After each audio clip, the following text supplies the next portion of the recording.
Morning guys. So this morning we're going to be firing up the big core drill. Now we've got it set up ready to rock and roll, but I've had a few of you reach out and say time for a video on core drilling. So that's what we're going to do. Now, a couple of things with this. This is a Garupsha lathe that's got a 320mm spindle bore, and we bought it to do all of the big stuff. So I'm going to show you a few of the billets here. Like this is the sort of, it's a bit messy in here, we're flat out at the moment. So that's the size of the billets, to put it in perspective.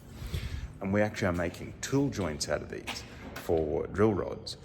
So what we've got to do is core these bad boys out. Now the reason why we do it is what we used to do, and this was before my time, is you get a billet like this, because in Australia you can't easily get 4140, that's what this is, 4140 steel, hollow bar. So we're going to get solid billets, drill them, and then bore them out. I'll show you what a tool joint looks like in a sec. But it's really expensive and it takes a lot of time. Now, I didn't invent this core drill. It's a shop-made tool here by my predecessor's predecessor. He's a very, very smart machinist. He made this tool. I'll show you in a sec what it looks like. A couple of tips for running it though, is we actually run a little face groove in here so that this can locate properly, otherwise you get vibration. We run it fairly slow to start, and then once it bites in, we just crank it up, crank up the feed. Feed is about 0.16 millimeters per revolution. I think the RPM we run it at's about somewhere around the 100 mark. We'll find out today as we run it. Another little thing is, we put a shoulder in it because there's still a tendency, because there's a fair bit of force going in here, that it will want to push the billet back. But if we have a little shoulder, which is just going to get removed anyway when I cut a thread in the CNC on this. Another thing is, when we're running this, dial indicator goes here, and we just run it along the nose here, because if it's not dead square, this will vibrate and only one tooth will be cutting. So I'll show you the core drill in a sec. This thing has a heap of horsepower, like it draws 40 amps, it's a monster, it's about 30 years old. And another thing we had to do, and you'll see on some of the previous videos where the chips are coming out blue, is we needed more coolant. So we've just recently done a coolant upgrade, because this little motor here, right, and that's the original, like the original coolant reservoir that came with the machine. It's only about 9 liters per minute, and we basically need the flow to fill up that inner chamber of a garden hose. So we've got this set up now, we're about to test. It's just got an Onga pump on it, so like a standard, garden pump. We'll replumb it back in. That's going to give us about, I think we guessed at about 180 to 200 liters worth of coolant. So we'll be able to flush more in. We also built this splash guard for it, which allows that all the rest of the machines here don't get covered in coolant as this thing fires up. So we're going to run this today. You can see how it works, and this, I'll show you now two things. One is the internal of the core drill, how it all looks, and also what we're making with it. The core drill itself, those are a standard item that you can actually buy. I think these ones might be, let's get you in focus, might be Kennametal. But on the inside there, tool height is dead on center. Right, we had to actually modify this because it came on a different lathe, so we had to actually pack it up. They're welded on there now. The old lathe was a little bit smaller than this one, so and we had to run steadies and stuff, hence why the mega bore has been so useful. And on this side, it's just the exact opposite. So you've got your inner tooth and you've got your outer tooth. And if one of these breaks, we can tell straight away, because that'll go from drawing about 20 amps right up to 40, and the machine will sort of cough. It'll still cut, but you'll notice that it's doing it. So you've got to make sure everything's in really tight, plumbed in, lots of coolant, and then it'll core that whole thing out. And what we're left with at the end, so it's pretty flat out, are these big cores. I'll show you here, right? The cool thing about this is that's a 146mm billet that I can then go and make other things with. So it's a really handy tool. We use it really regularly in the shop to save both time and money. These are the tool joints that we end up making from it. So they get cored out, then they'll get further bored out. But it cuts the amount of time to make one of these down by at least 50%. So that's why we run the core drill in the shop, but also for other things that we do where, as I said, in Australia, unless you're going to do a big order from somewhere like China or Germany or Britain, 4140 comes in solid billets, and it's expensive if you're going to just drill it and then bore it all out. So that's backstory as to why we use the core drill. And now the other team are going to fire this up for you today, and we will just show you how it runs. You can see it will run one all the way through, and it's fast. Like the time saver on this, I reckon probably per billet, I'm going to guess would save about 2.5 hours, maybe more. Actually, certainly more. We haven't done it the old way for quite a while because we've got that core drill. But yeah, I'm pretty grateful to my predecessor's predecessor who designed that, because we use it all the time.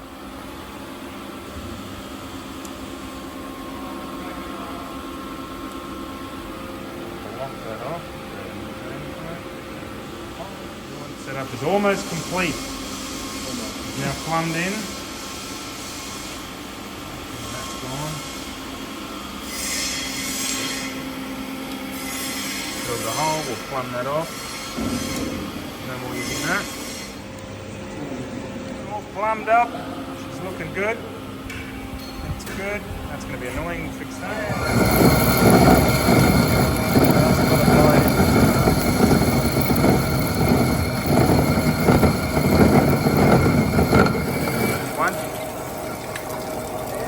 Popped out, whoops.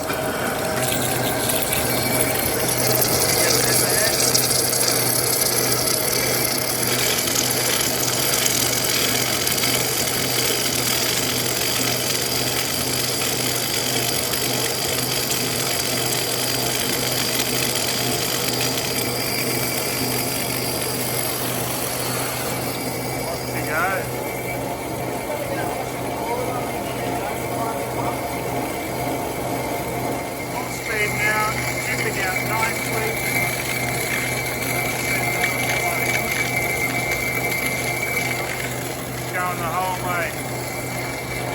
Big machine is loving it.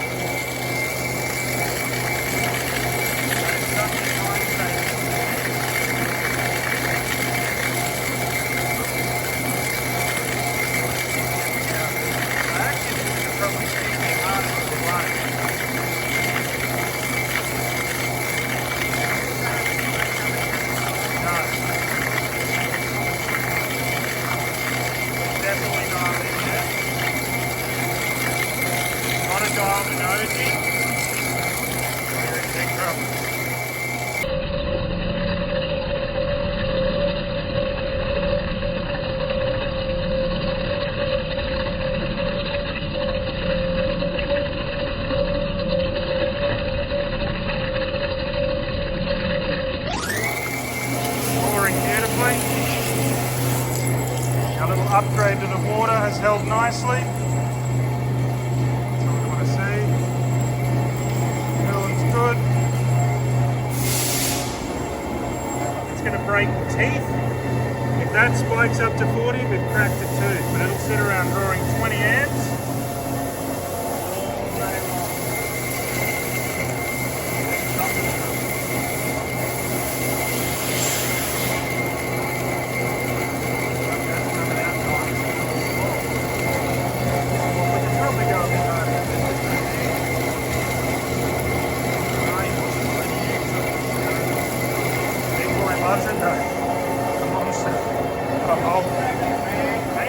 RPM, and our feed is about 0.1-ish.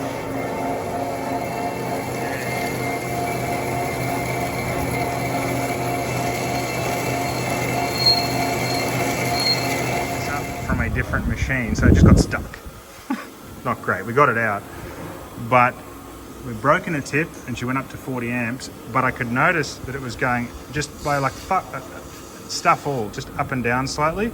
We're going to run a dial indicator from here and make sure that we actually have set the tool height up correctly. Should have done this before, to be honest, but this tool was designed for a different lathe, so we'd increased the tool height, and yeah, I just want to double check. I thought we were pretty right, but I thought the center height of this was 600, but you never know. So we'll check that, see how we are. We're in the nose, and the discovery is when we set this up, we were 1.2 out on the diameter, so 0.6 to low. So we've got to put the plastic packets under up.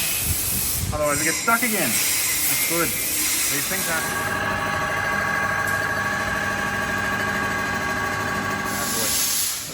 So that's 10-0, right? Yeah. Been a bit of a muck around.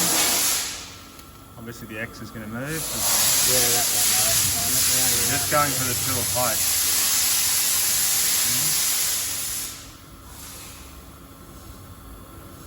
That's the bottom there, roughly. 10-0. I'm happy with that. That's great. That's down the bottom of the tool. Yep, that's good. That's not exactly a clean surface we're going off anyway, so... No. So if I go around sideways... You should be able to just wind it in now. Yeah, so we'll get it central and then we'll just run the dial indicator all the way around it and we're laughing. Same way as we do for U-drills. Audio. So that is... I can't see.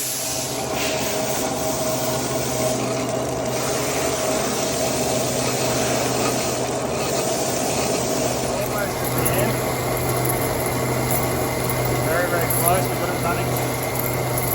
Don't fucking jinx it. So we're at 87 RPM, slightly higher feed, so that it's biting in and we're getting nice chips. Okay.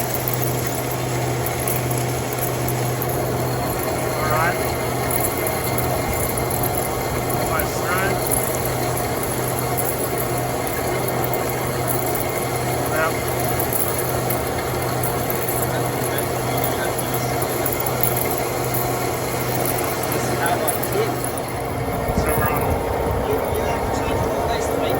Yeah, that's alright.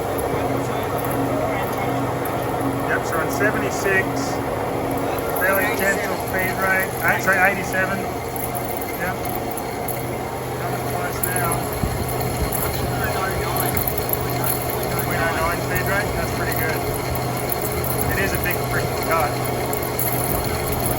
It's about right for the U-drill. You start them at 0.1. Alright.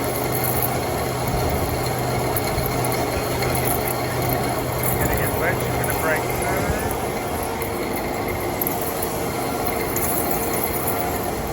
Under through. Looking real close.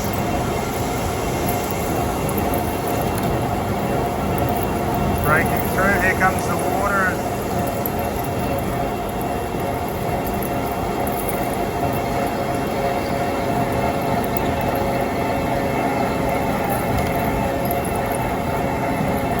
Manage to clear some small fat if it doesn't go through. Still pushing through, right?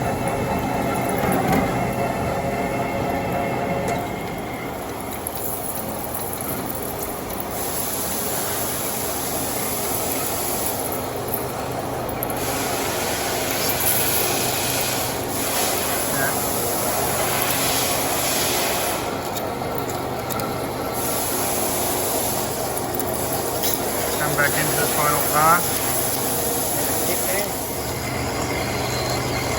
Here we go, here we go. That's it. Through now, I'm going to get back a second. Here we go.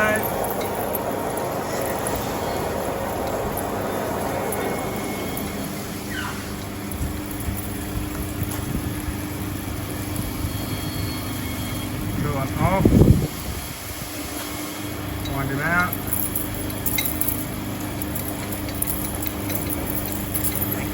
Bloody beautiful. That is the bloody. Look at that.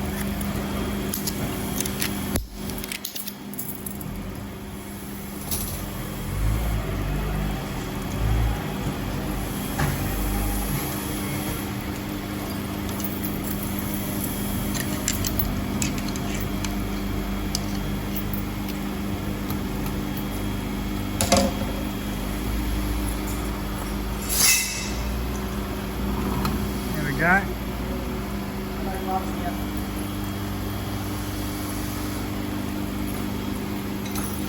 You push these stuff. That is the core drill. Let's pop that bad boy out.